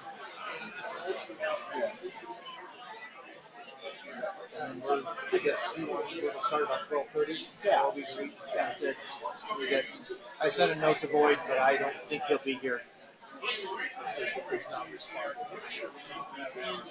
Yeah, we can get at 12:30, do our assignments, get everybody on track. Well, pretty good group. Yeah. Good questions. Yeah, you know, like I'm going out there, axes and knives out. It's such a difference, you know. Well, they want to just like it. Well, I think it's just maybe we took our eye off the ball early in 10 years ago when the market collapsed. But I think we started taking the right steps to restore real estate values. There's just not much you can control. The real estate market as it cycles. But we, Jerry's right, taking down the eyesore, doing the exterior, doing the golf, putting some reserves in a lot of all five. We have to spend money to take care of the place. You know, just kind of home and And you got to have a long-term outlook. Nothing gets done in a year. Yeah, the asset replacement, I mean, that's doing very well. We're doing all of that. So, yeah, it's good that people here, I think for other people besides just us, it's not something that I do want. Yeah, we just have to go all day long and keep it going and keep somebody else going through it. Right. Yeah, it's great. Here's Julie's. What? It's always golf. So having that option and be voluntary, and she covered both of those points. So yep. You're going to do that person, that person to us. Yeah. We just need to do it more than just go through part of them.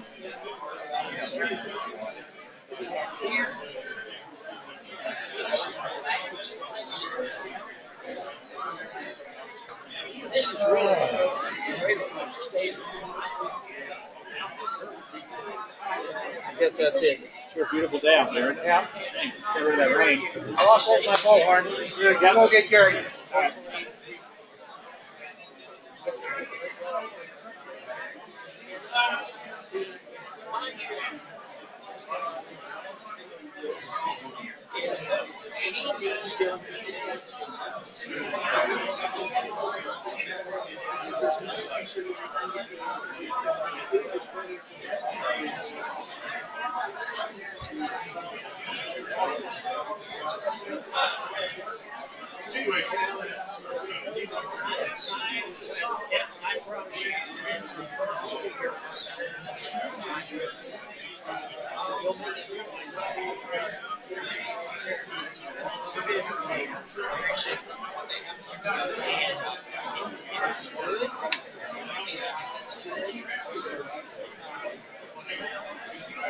And we'll come every week.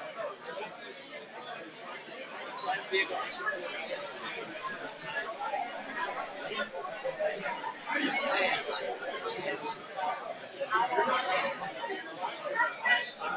Give it for you. Great talking to you, Captain. Thank you for what you're doing. We all appreciate it.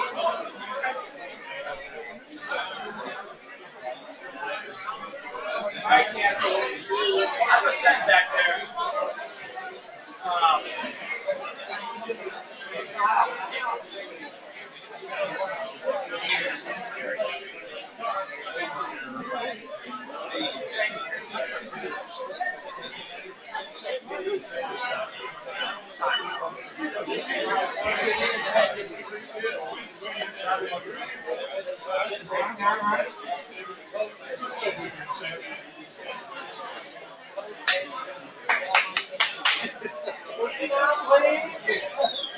Everybody pay attention.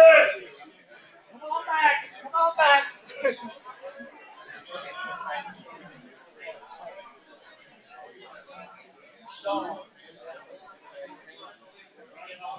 Come on back.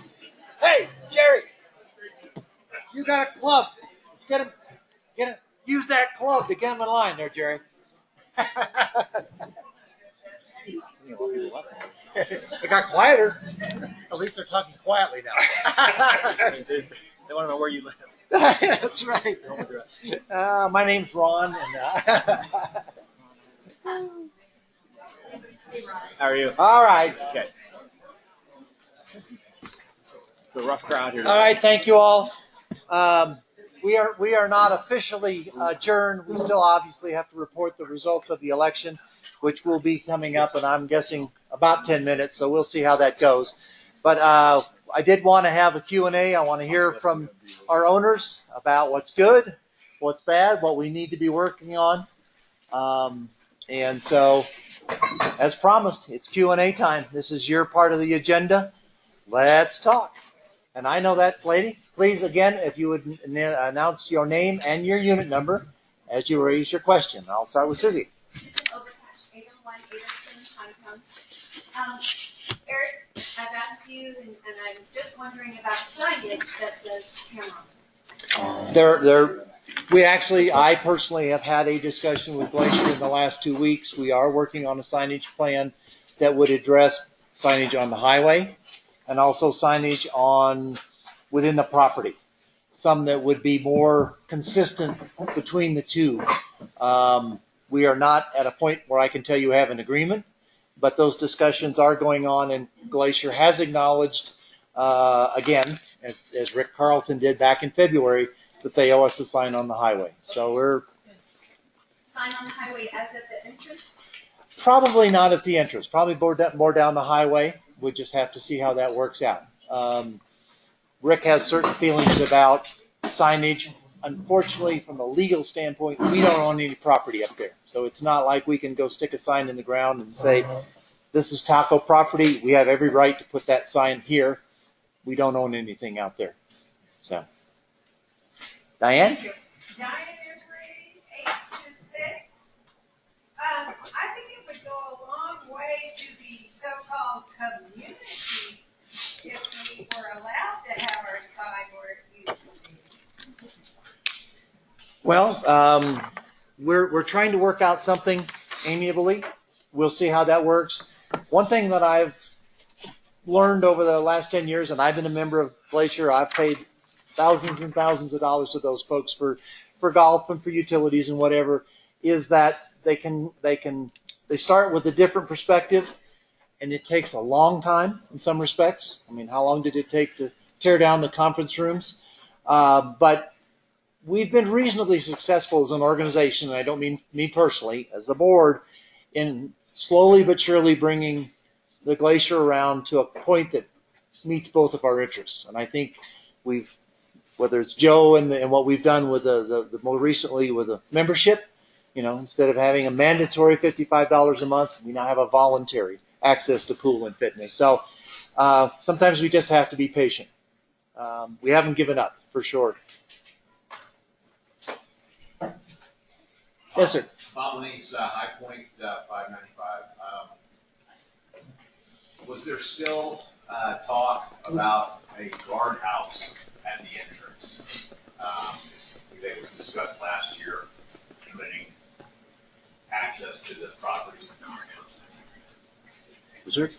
I actually don't remember that discussion. Was that? Yeah. It's come up. It's come up in the past as a possibility, but I don't think it's going to happen. Yeah, I would love to hear your It has input. been talked about. It's Yeah, been thrown out there. if you talk about a guardhouse, you're talking about 3 full-time employees, and a fairly significant adjustment to our budget. So if as a group, we've got some feedback. This is the right place to put it in because we'll be doing a budget within 60 days.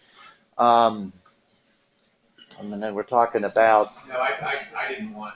Oh, okay.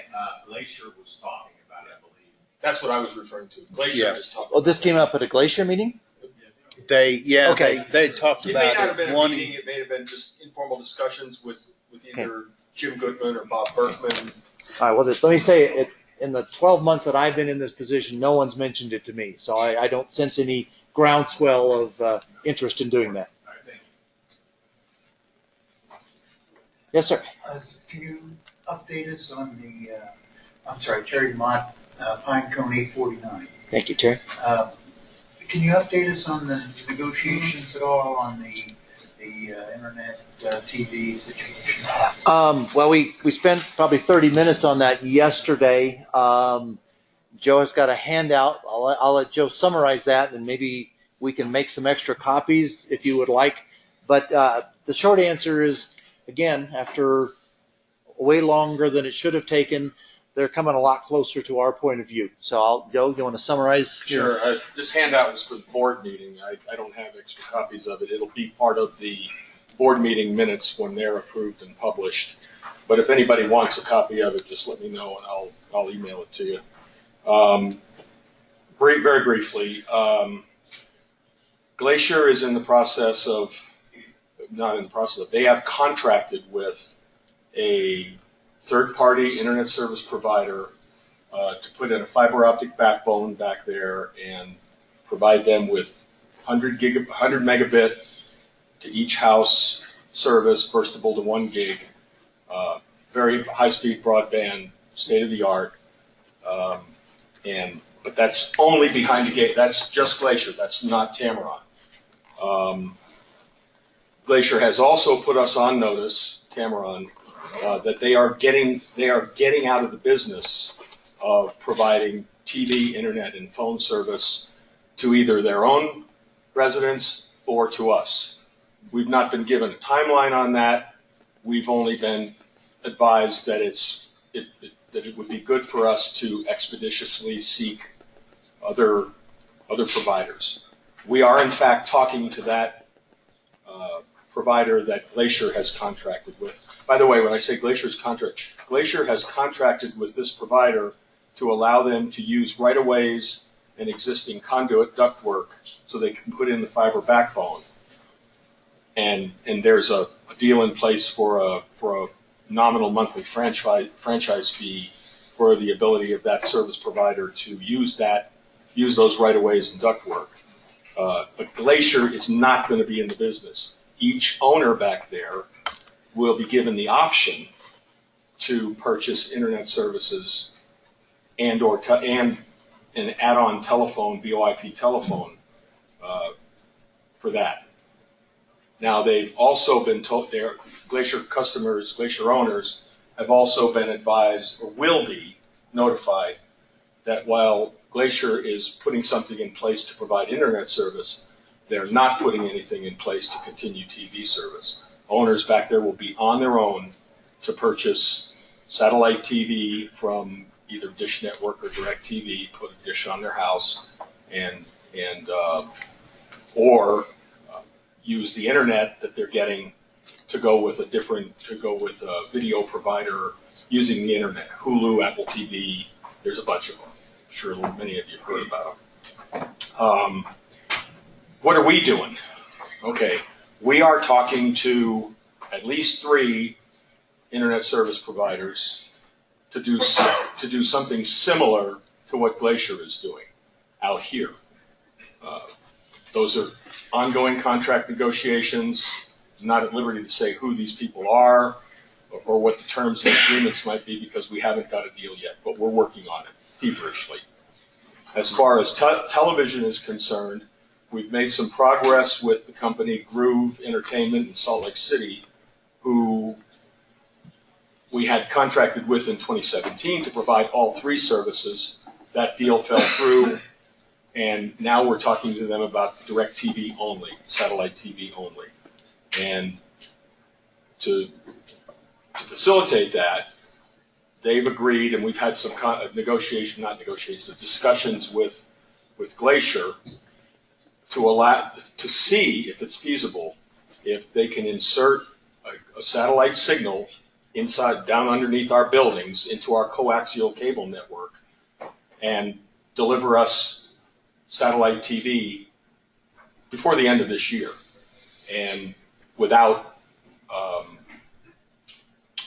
interfering with the internet signals that are still coming along that same coaxial cable. All of our services are on the coaxial cable now. If we get the deal done with Groove to do the satellite TV, the only coaxial cable we'll be using will be the networks that are inside the buildings, the cable networks that are strung throughout the property and back down to Glacier's head end would be abandoned. Same thing with our copper telephone wires. Those will be abandoned as well.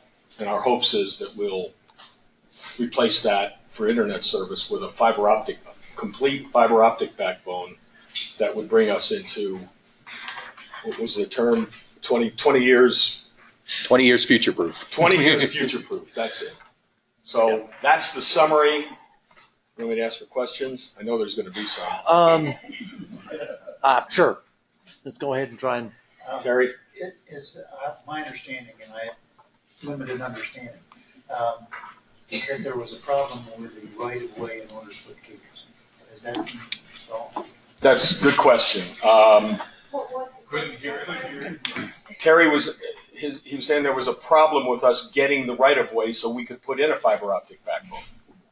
There's two options there. One is to use the existing conduits that are between our properties. It's strung between the lodge and Pinecone, kind of across the golf course area. And then from Pinecone down to Gamble Oak, it goes across the road, down the road. And then from the lodge up to High Point, does the same thing. Loops in behind the maintenance, Glacier's golf course maintenance area, and then continues on up to High Point. That's one option. The other option is laying new conduit along the roads. So we're looking at that. We've been given the indication, it's not in writing yet, we're going to get it, that Glacier is amenable to allowing us to use one of those two routings as long as we're willing to pay that nominal franchise fee per owner. It's small. So that's the answer. Does that answer your question? Absolutely. Okay. Anybody else? In the back. Gene Holman, 626 High Point. I take it from what you were saying, though, regardless of what the Glacier Club does, our service continues. For a limited amount of time. That's what I'm wondering. We haven't been given a date. If I was a betting man and I had to estimate, I would say probably sometime this time next year. They want to get out. They want to cut it off. They don't want to have anything to do with it anymore. And that's their intent. And clearly the one thing that has kept us from moving forward on our own is the interconnectivity between our four islands. Right. We now have two paths, and we have a clear signal from Glacier that they're willing to work with us for some financial compensation to make that happen. So getting it done in the next year is certainly doable. It's feasible. And the good news on that is the ISPs that we're dealing with, because they're looking at future business, fairly long-term future business, they're willing to put in all of the infrastructure with no cost to us. One of them is saying no cost to us. The other one is saying, because of the way the deal might be struck, we would have to pay a percentage, which wouldn't be an enormous amount, but it would be some contribution by us. Certainly feasible within our budget and the money we have on hand. Questions? Any more? Just so we're together, when Joe says a nominal amount, we're talking about a Starbucks latte. So yeah, a year's supply of Starbucks lattes. Okay, questions about any other topics? Yes, ma'am. Donnie Alexander, 822s for Kathy. Regarding the Yellow Carrot, does Sarah know or have a sense of what % of her business is coming from residents versus renters? I don't know that she has those details. I asked the question because it seems to me that, if you were targeting one or the other, they might be very different audiences. Mm-hmm. A lot of kids and things like that. So I just wondered if we've ever given her direction as to, we do all the surveys with the owners, but if the business is coming from renters, it could be so different, what kind of food they might choose to offer. Right. I don't think she has a way of knowing, other than the people who are fairly regular going in there, and there are a group of us who are pretty regular.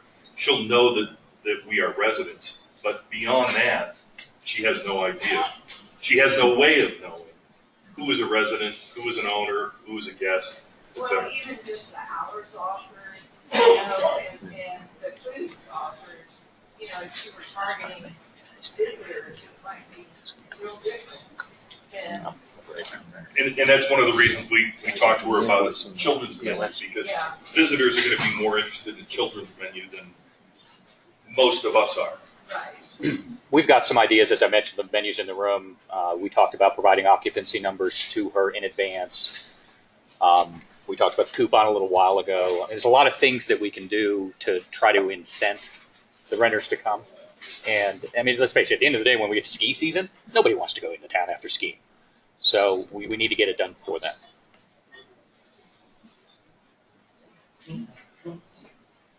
Other topics? Yes, sir. Operator 599, 600 High Point. Did we learn anything from the fire being so close to us that we need to do in the future should that happen again? I think we probably learned a lot of things. I think we got a few things right.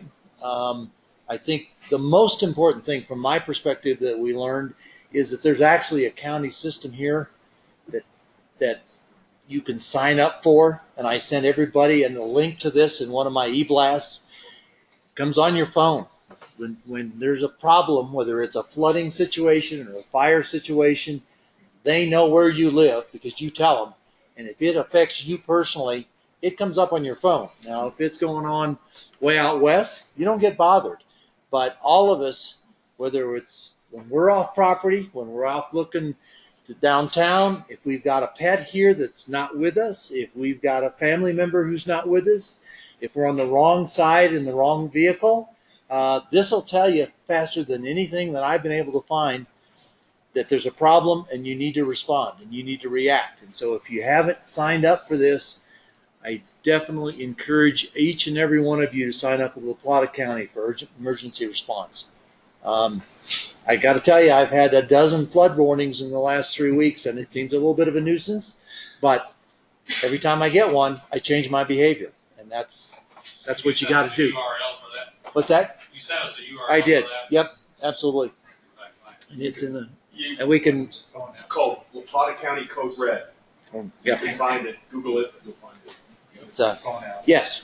Will we look at how we do other things in terms of? I mean, I think one of the things I have to ask myself is we kept some of our employees here long after we sent all of our residents away. I don't know if that's fair to them, to be honest with you. There's some other things that we need to address, but we will learn from this. Yeah. Got two back here and one over here. Let's start back. My name is Bob Trevette, High Point 571. I want to go back and address a little bit about the restaurant thing here. My wife and I were in a situation where we owned a restaurant on a resort in Sanibel Island, Florida. What I'm getting from everyone is that you really want a great restaurant here. What I saw last night, I'm a new owner here. What I saw last night over at the Yellow Carrot and the presentation and the food was fantastic. We did a good job. In my opinion, what we need to do is we need to have, like I know Gary and Kathy, you're kind of on a committee that tries to move the restaurant along or what have you. I personally would like to get involved if you guys, and give some of my opinions on what I experienced in 14 years of dealing with the Hilton Group in order to become extremely successful. And the major part of it is communications. Okay, you got to be on the same page. You got to be giving the yellow carrot incentives in order to be better and in order to become that restaurant that we all want. Question: you charge a yellow carrot any money to be there? No. That's an incentive in itself. Okay. Well, they pay electricity. That's not quite correct, but we don't charge them rent. They do pay utilities and water, etc. They pay for their own utilities and that type of thing. Yep. Well, in my case, in down Sanibel, Florida, I paid a certain percentage of sales. Now, the reason I paid that certain percentage of sales is because we were extremely successful. So I had no problem paying it. Okay. So that's, in my opinion, that's where we need to get the yellow carrot. I just listening to everyone yesterday and today and what have you. I think our incentive is to support the yellow carrot. I mean, even though the mine chefs here I find very good, and the chefs very good, and what have you. So I would like to propose to Kathy and Gary. I would like to, join you guys and maybe sitting down with the owner of the restaurant. I understand she's an executive chef. Chefs think different than business owners. They think food. Business owners think money. Okay? And I would, so anyway, I'd like to offer my service, Kathy, Gary, for any input that they would, sit down with the young lady that owns the Yellow Carrot and go from there. But you guys got a great opportunity here, just based on what I saw last night. Yep. They have a great restaurant. Well, thank you. And I would certainly agree. I think the foundation is there. We just got to find a way to make it more successful in place. Next question. Charlie Packard, 2123 in the Lodge. Three things real quickly, Eric. First off, the most important concerning post-fire. Walking my dog this morning, it's most disturbing to see cigarette butts on the grounds. If anything would start a fire, a cigarette butt would. And that rather disturbs me that we are so lax in monitoring it or providing stations or a designated smoking area for smokers. On a lighter note, I've had no reason to use the you made on the 20th of June about putting a pet waste station on the north end of the lodge. I didn't have any reason to do it until today with our new pup. I found it rather disturbing that such a pet waste station has yet to be put in after almost 2 months after you had informed the owners. Let me respond to that. We talked about this yesterday. The reason that the equipment is bought, equipment is on site, the bags are here. What happens is that's still Glacier's property. I can't allow you to go up and use Glacier's property. We're working on the land swap. It's hung up with the lawyers. I won't get into the nitty gritty, but there's a dispute between their attorney and our attorney.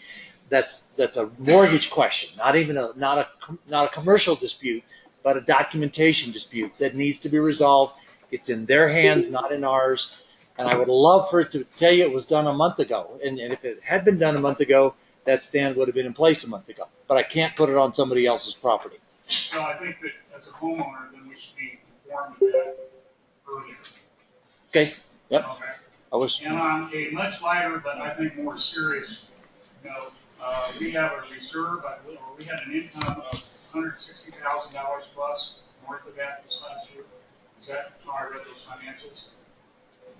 I would hope that there is an opportunity to get a portable sound system so that this meeting next year could be heard by all people. Okay, I appreciate that. We had one last year. It didn't work very well, but we'll consider it for next year. Yep. Alan Woods, 501.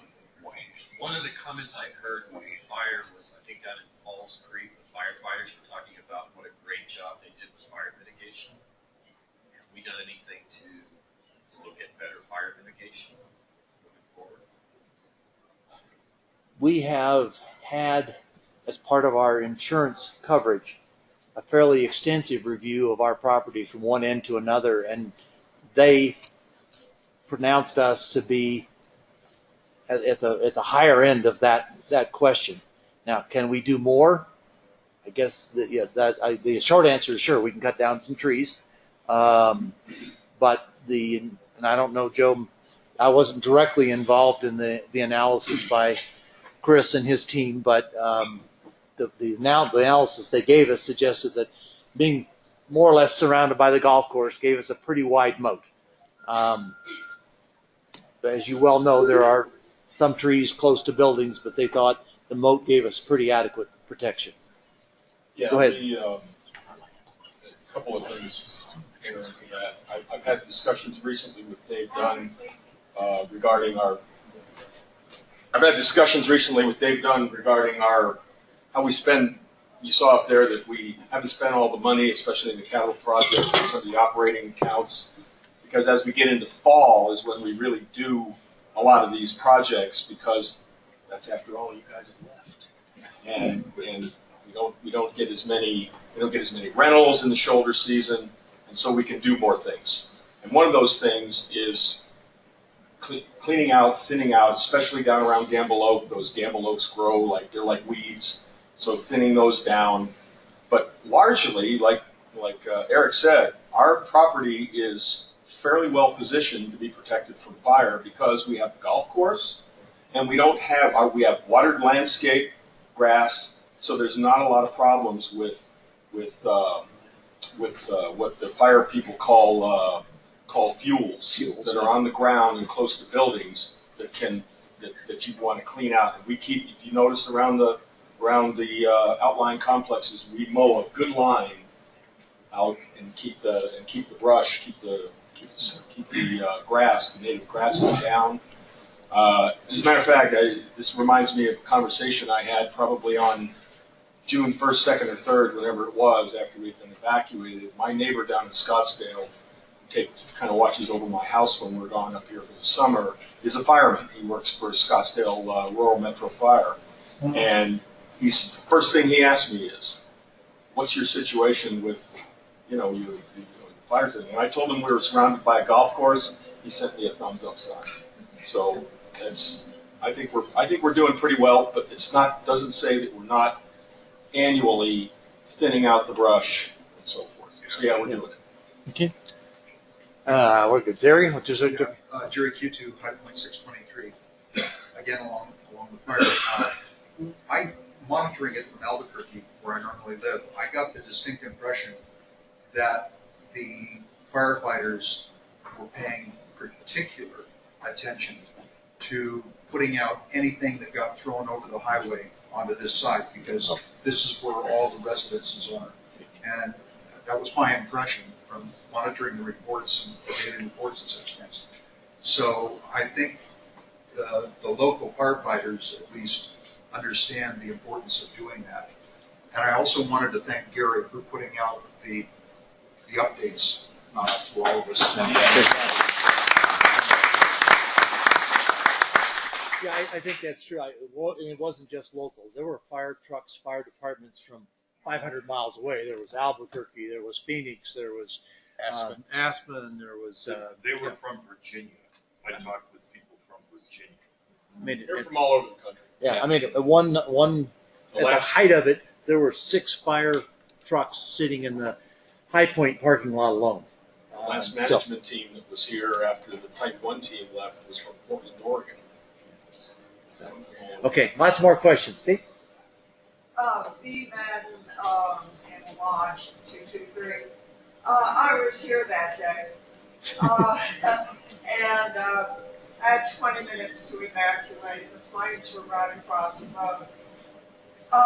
We were standing out in the parking lot in the morning watching the plume down below with our coffee cups and saying, "Oh, they'll put it out. It's a small it came roaring up the valley. And in the parking lot, there were cinders falling everywhere. My question is, we have a shake roof on the lot. Has anyone thought about the idea of replacing our roof? Well, actually, we spent a lot of time thinking and worrying about that, and Dave Dunn would be a better, but the short answer is our shakes are treated. They are fire retardant. We spent a lot of time thinking, is there some way we could add additional treatment to get us additional fire protection? The short answer from the experts, and that's not Dave, that's an outside company, is that those shakes are as fire retardant as what we have on the other buildings. Now, when That's the what Dave when the said to me. when the I would also like to acknowledge Dave Dunn, who Yeah. stayed here that night and And- was out putting out spot fires on this side of the road. So Dave is a hero in my book.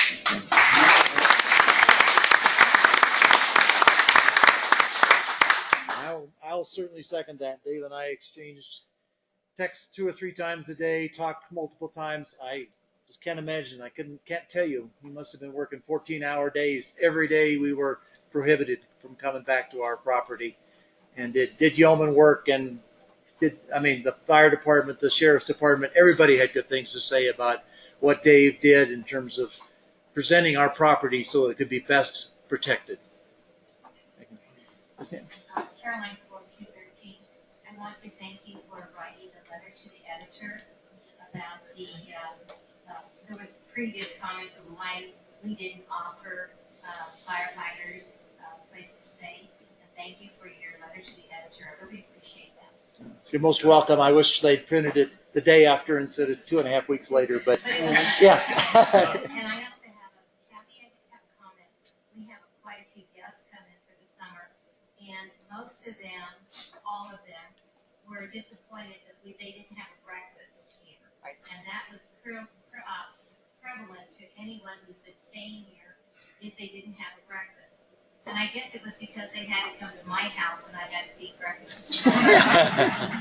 But it would be really nice for skiers also, because they don't want to go downtown and buy a breakfast or have a breakfast, but for the skiers, I think the breakfast would be really, really important. Yeah, I totally agree. Obviously, being a nurse, it's like breakfast is your most important, right? Or all of our moms said breakfast is your most important meal of the day. We have to do what makes sense, and that she's going to make money at the same time. So we've got lots of ideas. I don't know where he went. A gentleman I spoke with as we broke, and then my friend in the back, Bob. So yes, we will work on that. Real quick. Yes. I'm less worried about a fire because it just seems like everything kind of burned up around us over there. But I am concerned about, like, how does that stuff come down? Like, we are very familiar with flash flooding in Louisiana, and I just look at it, like Denver got 8 inches of rain just, I think, yesterday, the day before, and the weather patterns are changing.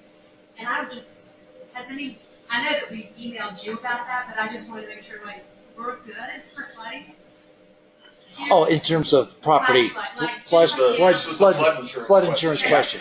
Like, we got here, we drove up 550, and then we went around where the flood. Yeah. I don't know the highway, where that loop around was, and it was severe. I mean, it just continued to flood. Well, let me respond first generally to your question. We've had the great advantage at times for this community of having an expert in the insurance business also be an owner here. We are currently at a point where I don't know of one who lives on property. We're asking our outside consultants, but if there's anybody here or any owner who wants to help us understand our insurance questions better, we would raise your hand quick. Yeah, you'll have several new friends. Yeah, and if you're on the first floor, everybody in here is eligible to get flood insurance, and it's dirt cheap. Can you not hear me? No. All right, sorry. I live in Houston. We had 125,000 houses lost in Harvey that didn't have insurance. Every one of those people could have had flood insurance for $450. So if you're concerned about it and you're on the first floor, certainly it's something you can do at a reasonable price.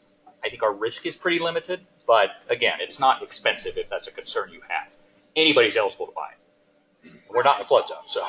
My concern was, because I was going to get it for the interior, but I'm like, it's a government program, so I'm thinking that if we don't have the exterior, I'll ask, because if you have it on the interior, but you Yeah. don't have the exterior walls are not built, then I don't think they would necessarily pay for the interior, because their philosophy would be that once you get your walls up, Yeah. you can. Well, I've got beach houses, so I pay those extraordinary, stupid flood rates. I know, you're limited to 250 for structure. Yeah. And then there's, I don't know, percentage, I think you're limited with contents, but it's very inexpensive, but we're not a flood zone. Okay. John, how are we doing? Still counting. I think getting close to being. Okay. The beer's getting warm. Diane.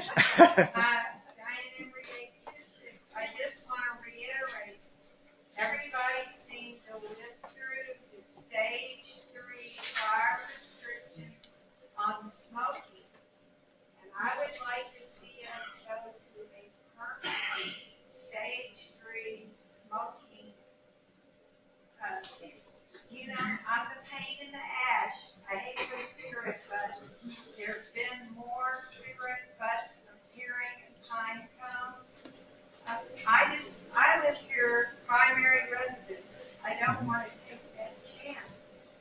And I know you can't make suppers be good, but at least if we have those restrictions in place, we have a place to go. Well, I'll speak for myself personally as opposed to for the board. We as an association do have a right to control the behavior of our owners if the significant majority so decide. So if you think, and I would prefer that the smokers who are here behave themselves and we've heard, we don't want cigarette butts on our property. We don't want them for fire reasons. We don't want them for health reasons. We don't want them for appearance reasons. I encourage anyone who smokes to smoke responsibly. But if it turns out that as a community we can't do that, one way to patrol that is to vote as an association. Is Glacier?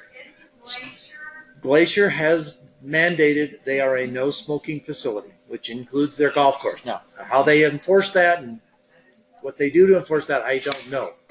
But they have that moniker on their some of their publications. Well, I just put that out there again. You know, I'm going to quit. Okay. Anything else? Wow, this is good. I can tell you guys are looking for that hot dog and beer. All right. Well, you guys are free to leave. You don't have to stay for the results of the election if you don't want. Joe. Good time for me to talk about the golf tournament? Yes, please do. Update. Taco Scramble Golf Tournament tomorrow. If you're signed up, it's 10 o'clock shotgun. As I sent an email out to all the participants a few days ago, you have 2 opportunities to pay your fees. You're not paying your fees in here, in the clubhouse. You're paying your fees at the Tamarron Lodge front desk.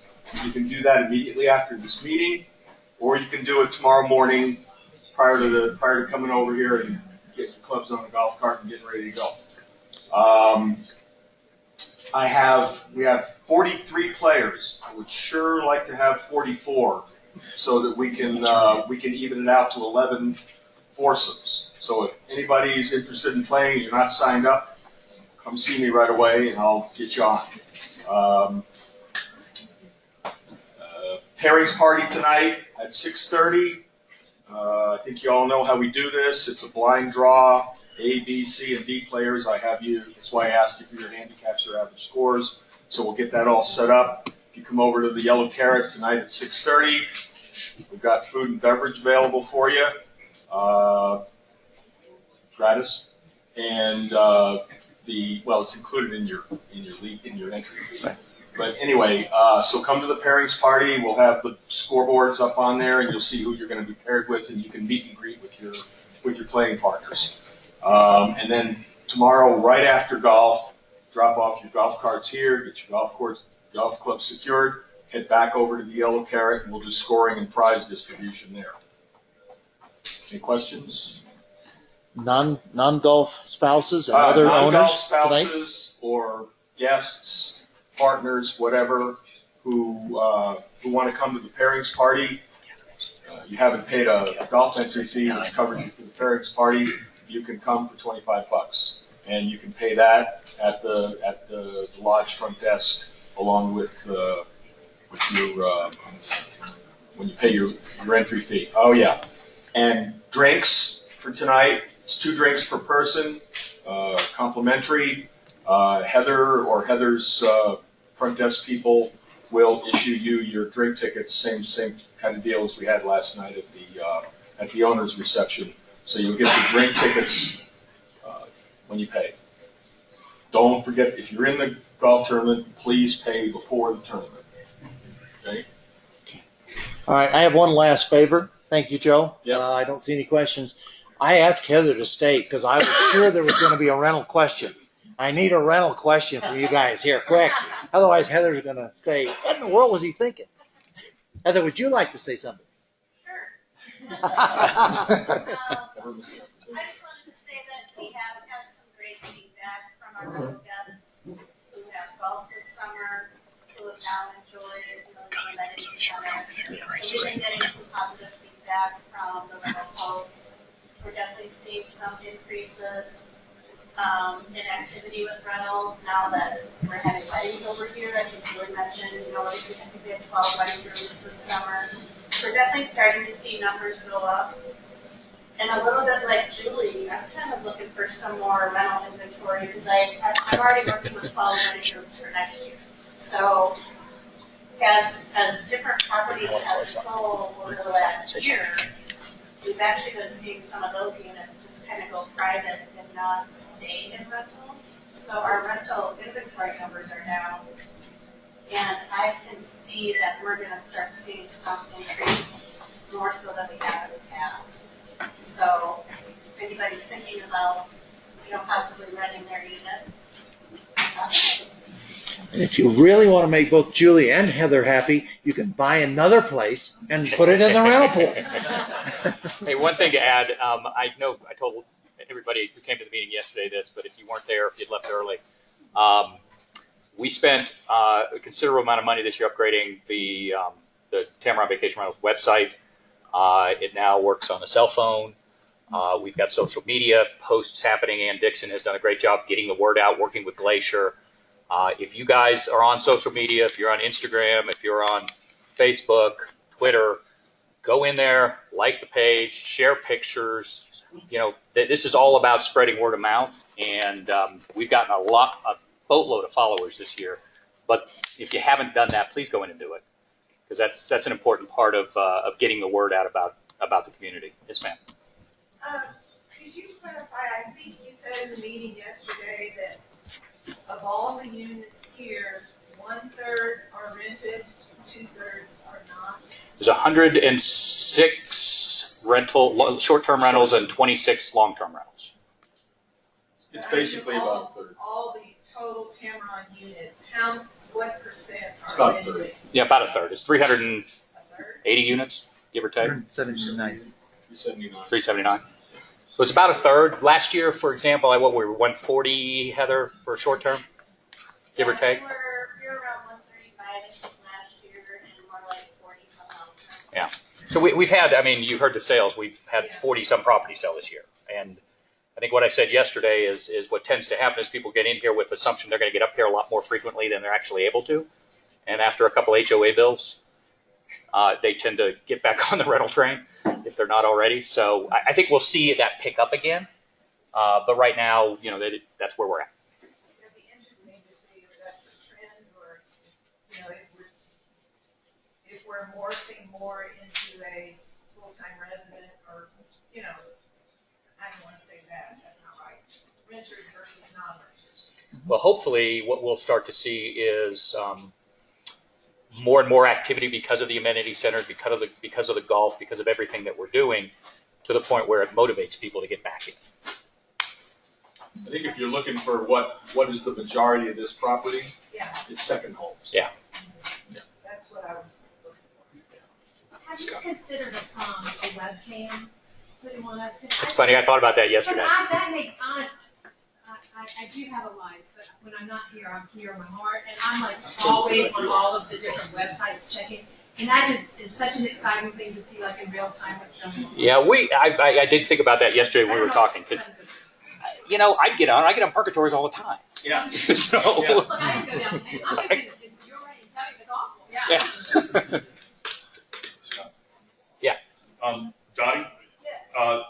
In part to answer your question, about this time last year, I went through our directory. There were about 42, if I remember correctly. Heather, you might have better figures.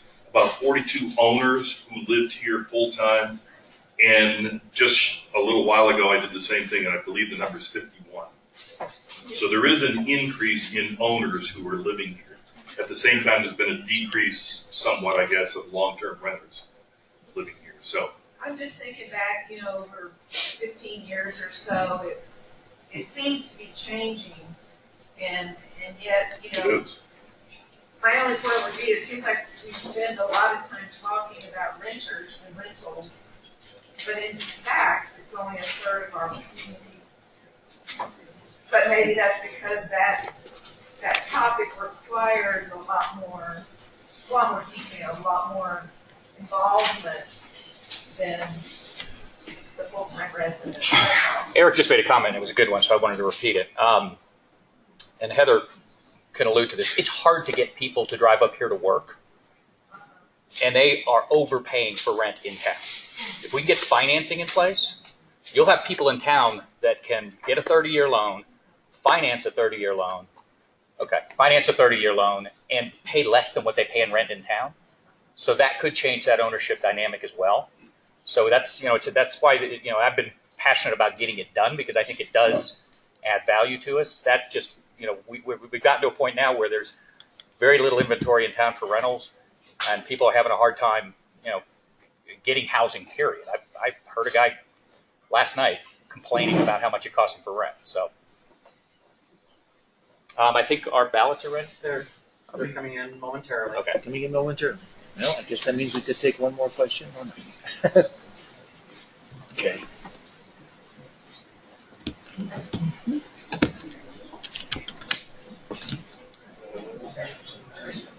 Yes, ma'am. I'll mention, since we don't have our voting yet, I did check with my insurance people to make sure I have the coverage. We have a case catastrophic fire here.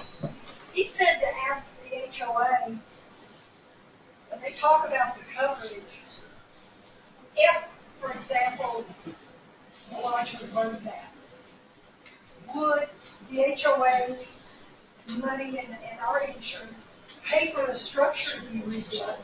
The insurance guy said, what you call walls in is interpreted by your HOA. And he said that I should ask, do you build the wall and sheetrock and paint it, and then we as owners do the inside? Or does the HOA build the outside structure? We have to do our own interior walls? Because he said that's what determines the amount that I should cover on my insurance. I'm not an insurance expert. The way I look at it, and I think the way I understand it, it's the paint in that belongs to you. The wall, so the sheetrock, if you will, the mud on the sheetrock belongs to the association. So, Drywall in. drywall, okay, Same thing. sheetrock is drywall, yeah. No, drywall in belongs to the owner. See, that would make a big difference. Okay, so you're saying the studs are tacos, but not the Studs are sheetrock. tacos, Not the sheetrock. not the drywall. Okay. So you build the studs in, the studs only, and as an owner, I put up my own sheetrock and my own paint. But do you provide the plumbing in the wall and the electrical? Yes. Yes, those that are common. Yes, common elements. Yeah, yeah. Now, the one thing I have heard, I don't know how to test this. Again, I'm not an insurance expert. Is that when you do have two insurance companies dealing with a claim like that, there's a little bit of this going on, and the one advantage that our current agent on the property touts is that doesn't happen if you choose to insure your contents with him, because it's all one insurance company. So you don't get into that, where does one start and where does the other end? What insurance company is that? American Family. American Family. That's Chris McClure. We can certainly provide you more. And I encourage you to test that. I mean, don't just accept that. But I do believe that's fundamentally correct. Jerry? That is fundamentally. I'd like to make a suggestion, and that is for next year's annual meeting, that we actually have Chris McClure come here and maybe be able to do a Q&A and get the info direct from the horses. Okay, yeah, excellent. Maybe, I don't know, well, I suppose, yeah, but probably better for an annual meeting. Ron? Ron Hyman, 504, 505. Just a clarification, assuming we have adequate insurance, and I'm fairly certain we do, I think that McClure has been very diligent in making sure that we're covered. The HOA is not obligated to spend that money and replace a building that's burned down. Different question. Everybody really ought to understand that. It is up to the HOA as to whether to replace a structure that is destroyed. You're not obligated to do so. Yeah. Is that correct? Let me just say that it is spelled out in our governing documents, and what Ron suggests is approximately correct. I can swear that it's exactly correct. I'm not sure. There's an association component, but there's also a location component, as I remember. In Karen's hypothetical example, I think there would be a sub-vote, if you will, of just the lodge owners. The owners would have to vote. I believe it's all the owners. Would have The owners, yes, all owners would have to vote, and it's a very high threshold to not rebuild. Right. And if there's liens on it, if there's loans on it, they're going to be required to rebuild. So the short answer is it's spelled out in our governing docs as best we can. It's not something the board has any latitude about. Right. The default would be to rebuild. That, yes. Be a very high probability that the association would rebuild. Okay, I think we now have an answer. Please come forward.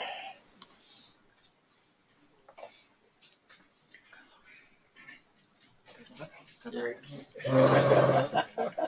going to sit down.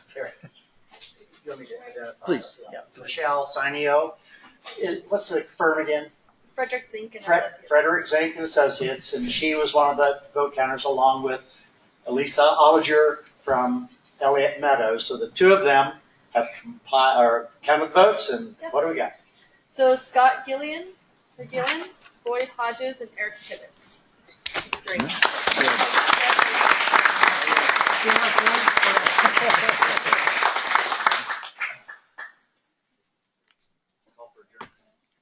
Do I have a motion to adjourn? So said. I heard Susan Tibbetts say that. We are adjourned. Great. So we're all done. We're done. Offline.